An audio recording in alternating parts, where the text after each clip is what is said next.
बिस्मिल्लाहिर्रहमानिर्रहीम। शुरू करती हूँ अल्लाह के नाम से। एक मर्तबा हुजूर पाक रसूल सल्लल्लाहु अलैहि वसल्लम की खिदमत में कबीले कुरैश का एक नौजवान हाजिर हुआ।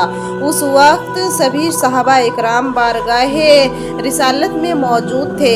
उस नौजवान शख्स ने अर्ज़ किया, या रसूल अल्लाह सल्लल्लाहु अलैहि वसल्लम, मैं आपका हर हुक्म मानूंगा, बस आप मुझे एक गुनाह की इजाज़त दे दीजिए, क्योंकि मैं इस गुनाह के बगैर नहीं रह सकता हूँ। हुजूर पाक रसूल सल्लल्लाहु अलैहि वसल्लम ने उस नौजवान से पूछा कि वो कौन सा गुनाह है, तो वो नौजवान कहने लगा कि आप मुझे बदकारी की इजाज़त दे दीजिए, क्योंकि इसे छोड़ना मेरे बस की बात नहीं है। इस मौके पर अगर कोई दूसरा जाहिद या मुबलिग होता तो वो शदीद गुस्सा का इजहार करता और ऐन मुमकिन था कि उसे अपनी मजलिस से निकाल देता, लेकिन कुर्बान जाऊं उस रहमत दो आलम मोहसिन एहसानियत हुजूर अकरम रसूल सल्लल्लाहु अलैहि वसल्लम पर कि आपकी ज़बीन मुबारक पर ज़र्रा भी शिकन न आई। तमाम सहाबा इकराम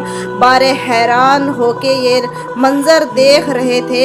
अल्लाह के नबी हुजूर पाक रसूल सल्लल्लाहु अलैहि वसल्लम ने उस शख्स को अपने करीब कर लिया और बड़ी ही शफ़क़त से नरम लहजे से उसने पूछा कि ए बेटे, ज़रा ये तो बताओ कि जिस जुल्म की तुमने मुझसे इजाज़त मांगी है, किससे करने का इरादा है?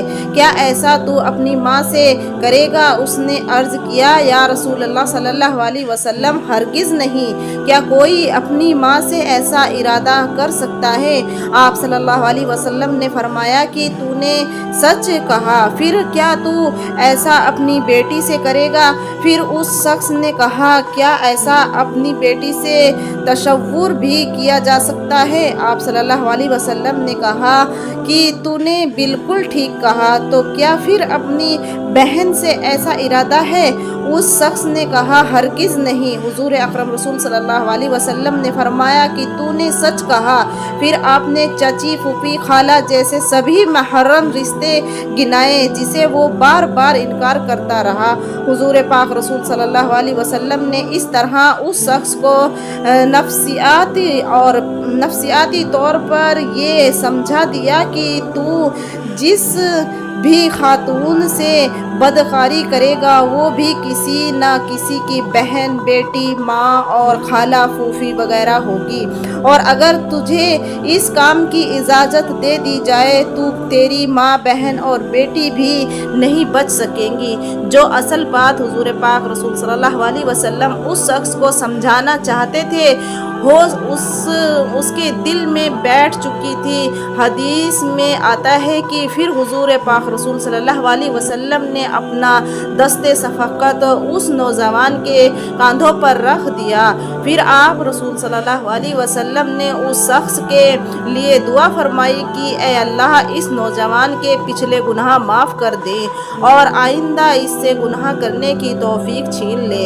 हदीस के रावी बयान करने हैं कि इस वाक़ये के बाद उस नौजवान की पूरी ज़िंदगी ऐसी तब्दील हो गई कि मरते दम तक उसकी नज़र किसी पर गलत नहीं पड़ी। तो ये था मेरे प्यारे आका रसूल सल्लल्लाहु अलैहि वसल्लम की अक्लमंदी का नमूना। देखो दोस्तों, किस तरह उस नौजवान को समझाया कि उसके दिल में ये बात बैठ गई कि वो जिसके साथ भी ये बदकारी का इरादा करेगा वो भी किसी की बहन, बेटी या किसी की माँ हो सकती है। तो प्यारे दोस्तों, आप लोगों को मेरी वीडियो कैसी लगी कमेंट करके ज़रूर बताइए और लाइक कीजिए, शेयर कीजिए। इस्लामिक किस्सा 786 चैनल को सब्सक्राइब कर लीजिए और नोटिफिकेशन का बटन ज़रूर दबा दीजिए ताकि आने वाली हमारी हर वीडियो आप लोगों तक पहले पहुंच सके। खुदा हाफिज़, मिलते हैं एक नई वीडियो के साथ।